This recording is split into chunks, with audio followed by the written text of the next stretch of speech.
وعلیکم السلام ورحمۃ اللہ۔ یہ ہمارے فیضان الحق صاحب نے بڑا اچھا کلپ جاری کیا ہے مولویوں کے خلاف۔ یہ جو اجرتی مولوی ہیں جن کے اوپر حرام لیتے ہیں، اور انہوں نے مثال دی کہ جو دنیاوی لحاظ سے رشوت لیتا ہے یا چور ڈاکو ہے وہ اس سے بہتر ہے، حالانکہ اس سے بھی حساب ہوگا، لیکن اس دین کے اوپر کمانے والا جو ہے نا یہ اس سے بھی برا ہے۔ تو ہو سکتا ہے کچھ بھائیوں کو ذرا یہ بات عجیب لگی ہو، لیکن یہ بات انہوں نے بالکل صحیح کہی ہے۔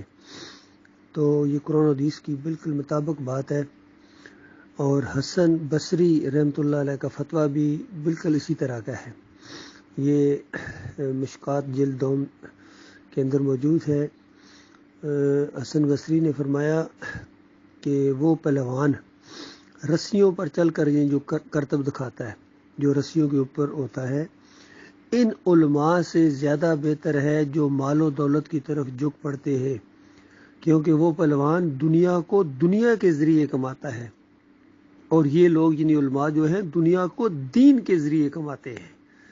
تو آپ غور کریں اللہ کے بندو، کس طریقے سے یہ اپنے پیٹوں میں آگ بھر رہے ہیں۔ یہ آگ ہے بھائی کاشف حسد صاحب، یہ جو کمائی آپ دین کے اوپر کر رہے ہیں نا، یہ کمائی نہیں ہے، یہ آگ ہے۔ اب آپ کی اپنی مرضی ہے کہ کم آگ اکٹھی کریں یا زیادہ کریں۔ سورہ البقرہ کے اندر 174 اور 75 نمبر آیت، جس کا ترجمہ یہ ہے کہ جو لوگ اللہ کی کتاب سے ان آیات اور ہدایات کو جو اللہ نے نازل فرمائی چھپاتے ہیں اور ان کے بدلے تھوڑی سی قیمت یعنی دنیاوی منفعت حاصل کرتے ہیں، کیونکہ یہ جب الہ کا مسئلہ چھپانے سے ان کو یہ دنیا ملتی ہے، اور الہ کا مسئلہ بیان کرنے سے دنیا پر چوٹ لگتی ہے، ضرب لگتی ہے۔ تو انہوں نے دین کو، ایمان کو پیچھے کر دیا اور اپنے پیٹ کو آگے کر دیا۔ تو فرمایا وہ اپنے پیٹوں میں محض آگ بھرتے ہیں، ایسے لوگوں سے اللہ قیامت کے دن نہ بات کرے گا اور نہ ان کو گناہوں سے پاک کرے گا، اور ان کے لیے دکھ دینے والا عذاب ہے۔ یہ لوگ ہیں جنہوں نے ہدایت چھوڑ کر گمراہی اور مغفرت چھوڑ کر عذاب خریدا، یہ جہنم کے عذاب پر کیسے صابر ہیں۔ تو اللہ تعالیٰ نے ان کے بارے میں اندازہ لگائے، کتنے سخت الفاظ استعمال کیے کہ لوگوں دیکھو ان کی ہمت کی داد دو، کتنے یہ باہمت ہیں، یہ جتنے مولوی ہیں جو مدرسے چلانے والے اور دین کے اوپر اجرت لینے والے، نماز پڑھانے کے پیسے، اذان دینے کے پیسے، اور جو بھی یہ دینی تعلیم دیتے، اس کو ٹیوشن کہتے ہیں، قرآن پڑھانے کو ٹیوشن کہتے ہیں، اندازہ لگے یہاں ہر طرف۔ تو یہ وہ لوگ ہیں جنہوں نے اللہ کے دین کا راستہ روکا ہوا ہے، اور ان کی ہمت کی داد دو کہ ان کو اللہ کی مغفرت اور جنت اچھی نہیں لگی ہے، یہ جہنم میں جانا اور ہمیشہ خون اور پیپ کی وادیوں کے اندر رہنا ان کے لیے آسان ہے گویا۔ ان کو ڈرایا بھی جا رہا ہے کہ وہاں تمہیں جانا پڑے گا، لیکن پھر بھی کہتے ہیں ٹھیک ہے کوئی بات نہیں، دیکھا جائے گا۔ تو آتش دوزخ سے ڈراتا ہے انہیں جو آگ کو پی جاتے ہیں پانی کر کے، کسی صوفی نے کہا تھا۔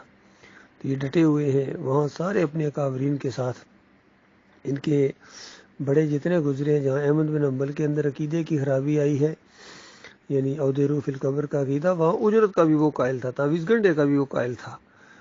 اور امام ابو حنیفہ رحمۃ اللہ علیہ، جہاں یہ اجرت کے خلاف انہوں نے فتویٰ دیا، الہدایہ کے اندر فتویٰ موجود ہے جس کو پڑھے بغیر یہ مفتی نہیں بن سکتے ہیں، اس کے اندر یہ فتویٰ ہے ابو حنیفہ رحمۃ اللہ علیہ کا، الہدایہ کتاب یہ سب جانتے ہیں، اس کے صفحہ 287 کے اوپر یہ فتویٰ ہے۔ امام ابو حنیفہ رحمۃ اللہ علیہ کہتے ہیں کہ اذان، حج، اسی طرح امامت اور تعلیم قرآن اور فقہ پر اجرت طلب کرنا جائز نہیں۔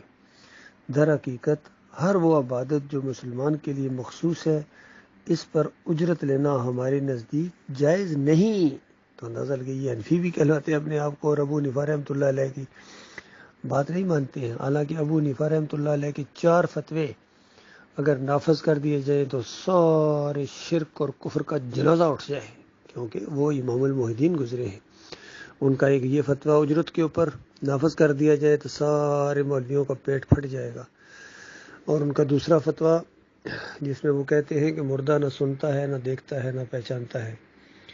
تو کلام، اگر کسی نے قسم کھائی کہ میں اگر تیرے سے کلام کروں تو بیوی کو 3 طلاق، تو یہ طلاق بین ہے، جب بھی یعنی بات کرے گا طلاق ہو جائے گی. اب اس کا کوئی توڑ نہیں ہے سوائے اس کے کہ بات نہ کرے.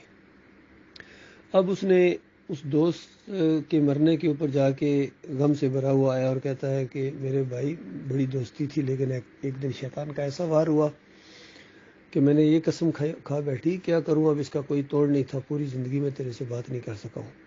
تو لوگوں نے کہنا شروع کر دیا کہ لو جی بات تو کی ہے، کہ اس کی میت کے اوپر آ کے بات کی ہے، طلاق ہو گئی کیونکہ قسم کھائی تھی بات کرنے کی.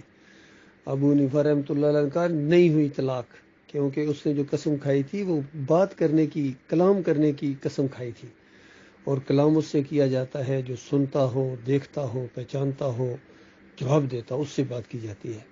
اور مردہ نہ سنتا ہے، نہ دیکھتا ہے، نہ پہچانتا ہے، نہ بات چیت کر سکتا ہے، لہذا اس کی بیوی کو طلاق نہیں ہوئی ہے. تو اللہ کے بندے نے فقہ کے اندر یہ مسئلہ لا کے ان سارے مزاروں کو زمین دوز کر دیا، زمین بوس کر دیا، گرا گئے. یہ سارے بابے خاموش ہو گئے جن کے بارے میں یہ عقیدہ کہ سنتے ہیں، دیکھتے ہیں، ہمارے درود و سلام یہاں پیش ہوتے ہیں اور ہمارے آوازوں کو سنتے ہیں اور اوپر ہماری آوازوں کو پہنچاتے ہیں، یہ ساری ختم ہو گئی ابو حنیفہ رحمۃ اللہ علیہ کے ایک فتوے کے ساتھ.